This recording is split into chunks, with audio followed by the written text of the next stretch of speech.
En général, je suis une personne qui adore rire, que ce soit devant du contenu ou alors avec mon entourage. Alors évidemment, je suis toujours en quête de moyens pour rigoler, en scrollant sur Twitter, en parlant avec les membres de mon serveur Discord ou en rigolant avec ma famille. Alors évidemment, quand j'ai découvert qu'on pouvait mélanger ma passion et l'humour, j'ai directement sauté sur l'occasion. Rares sont les animés qui m'ont vraiment fait rire aux éclats, mais je crois en avoir découvert quelques-uns.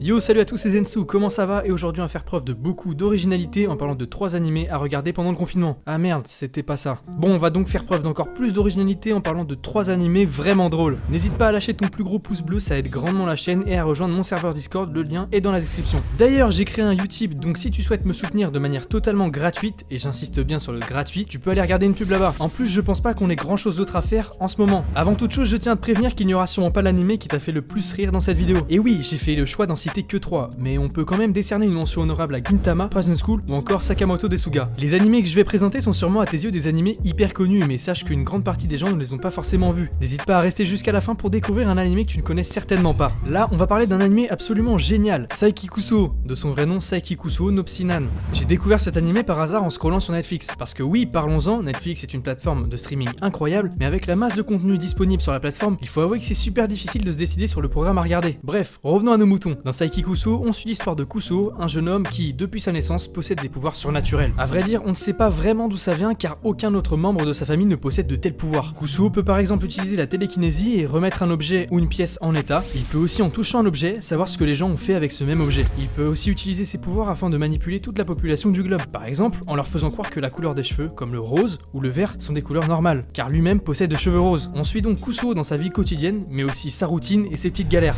Kusuo étant un personnage un peu introverti, il n'aime pas du tout le contact avec ses camarades, mais aussi étonnant que ça puisse paraître, les gens sont comme attirés par lui. Dans cet animé, on suit donc les moyens mis en œuvre par Kusuo pour échapper à ses camarades, mais aussi à son évolution personnelle et l'évolution de ses relations sociales. L'animé est composé de 3 saisons de respectivement 24, 24 et 2 épisodes, soit en tout 50 épisodes de 24 minutes, et d'une dernière saison s'appelant Saiki Kusuo le retour, composé de 6 épisodes d'aussi 24 minutes. Point assez intéressant, avant l'obtention des droits par Netflix, l'animé était découpé en 126 épisodes de 5 minutes. Pour que ça soit plus clair, dans cette vidéo, on parlera uniquement des 3 premières saisons et pas du retour de Kusuo. J'ai trouvé cet animé drôle avant tout grâce à ses personnages. Ils sont tous reconnaissables dès le premier coup d'œil, ont une personnalité intéressante et un bon développement. Le comique de situation est beaucoup utilisé tout au long de cette œuvre, ce qui n'est pas pour nous déplaire car ça donne lieu à des moments vraiment très drôles. L'ambiance de Saiki Kusuo est très intéressante et très loin d'être dramatique, excepté à certains moments, mais ça vous le verrez en regardant l'animé. Je dois avouer que l'animé est vraiment super drôle, c'est un des animés qui m'a fait le plus rire, c'est pour ça qu'il est dans la vidéo. Je pense vraiment qu'il peut être accessible à énormément de gens tant il est simple à comprendre. Si je devais lui donner un grand point négatif, c'est la vitesse. Je te déconseille vraiment de le regarder quand tu veux regarder quelque chose de chill. Les personnages parlent extrêmement vite, donc ça peut être parfois difficile à comprendre. Mais honnêtement, ça vaut vraiment le coup. Je regardais cet animé quand j'étais au Japon, donc énorme bonus quand je le regarde, ça me rappelle mon voyage. GTO, ce monument de l'animation japonaise. Dans cet animé, on suit l'histoire d'Eikichi Onizuka, un jeune homme qui rêve de devenir professeur, et d'obtenir une appellation qu'il a inventée, le Great Teacher Onizuka. Au premier abord, Onizuka ne fait pas grande unanimité dans l'établissement où il commence son job de professeur, car pour certains, il a des allures et un comportement de voyou et violent. Au fur et à mesure de l'histoire, on va comprendre qu'Onizuka a été fait pour devenir professeur. Les gens vont avoir confiance en lui et commencer à l'aimer. Ce qui choque les gens est la vision totalement décalée d'Onizuka sur l'éducation complètement différente de l'éducation conventionnelle. On peut citer cette phrase légendaire du personnage: Onizuka, 22 ans, célibataire et libre comme l'air. Ça montre vraiment que le personnage est décalé avec le reste de la population. Tout au long de l'animé, il cherche une petite copine ou peut-être autre chose de moins conventionnel. Il insiste vraiment sur le fait qu'il est libre comme l'air et que personne n'a le droit de dicter sa conduite et de changer qui il est. L'animé fait 43 épisodes et est disponible sur ADN. Un peu comme énoncé plus tôt, ce qui fait la force de cet animé, c'est les personnages. Ils sont tous hauts en couleur et ont tous une personnalité très intéressante. Les élèves qui font vriller leurs professeurs donnent lieu à des situations hyper marrantes. Honnêtement, qui n'a jamais rêvé d'avoir Onizuka en professeur? Ça pourrait être un pote en fait. Mais bon, c'est vrai qu'il laisse à désirer sur certains points quand même. Ça fait donc toute la complexité du personnage. C'est un bon prof, mais au vu de l'éducation en laquelle il croit, ça peut causer des problèmes et parfois mettre en danger ses élèves. Mais Onizuka reste un personnage bon et juste qui n'hésite pas à se mettre en danger pour sauver ses élèves de violences sociales ou physiques. L'animé possède l'une des meilleures VF tout animé confondu, et vous savez ô combien j'aime la VF en général. Bref, Bref, pour conclure, on peut dire que cet animé est vraiment très drôle, les personnages sont attachants, certes il est plutôt vieux mais ça vaut vraiment le coup de s'y intéresser. Là on va parler d'un animé un peu moins connu que les deux précédents, Africa no Salaryman. Alors vous l'avez deviné? Dans cet animé on suit l'histoire de salaryman gagnant leur vie dans un monde d'animaux anthropomorphes. La particularité de ses employés est qu'ils sont aussi tous les trois des animaux, respectivement un toucan, un lion et un lézard. On suit donc le quotidien des trois animaux avec leurs différentes galères dans leur vie familiale et salariale. Tout cela est abordé de manière très humoristique avec beaucoup de références à la savane. L'animé fait 12 épisodes et est disponible sur Wakanim. Cet animé est extrêmement bien. Honnêtement, quand j'ai lancé l'animé sur Wakanim, j'avais un peu d'appréhension, en ayant peur par exemple que l'animé soit lourd, mais son format rapide de 12 épisodes est parfaitement adapté. L'animé arrive à se démarquer avec un environnement très original, on n'en voit pas très souvent des animés dans ce genre d'environnement, mais aussi par son humour vraiment décalé, parfois à la limite de l'humour noir, mais ça reste marrant tant il est maîtrisé. L'animé est aussi bourré de références aux animés et à notre culture actuelle, avec notamment des références à JoJo's Bizarre Adventure, Dragon Ball Z, mais aussi à Fortnite. Oui, vous avez bien entendu, il y a des références à Fortnite, notamment avec les danses, même si les danses sont à la base de véritables danses disponibles sur internet. J'ai trouvé ça assez sympa. La grande force de cet animé réside un peu comme tous les autres dans son comique de situation. Il y a des moments vraiment improbables, on peut vraiment se demander ce qu'il se passe pendant ces moments. Les moments sont même parfois gênants, mais c'est quand même hilarant. Tu sais, comme ce moment où un de tes potes tombe par terre et que tu sais vraiment pas si tu dois éclater de rire ou l'aider. Les personnages sont vraiment excellents, entre le toucan qui adore le sexe, qui multiplie les conquêtes, le lion qui malgré son corps très imposant arrive quand même à être mignon avec des têtes comme celle-ci, et le lézard qui ne cesse de se faire couper la queue et qui multiplie les dommages physiques. On est très bien servi. Leur patron la tortue est vraiment très efficace et montre à ses salariés qu'ils ne valent pas grand chose, et les appelle parfois esclaves. Est-ce que c'est une satire de la société actuelle et de la place des salaryman dans celle-ci? À méditer.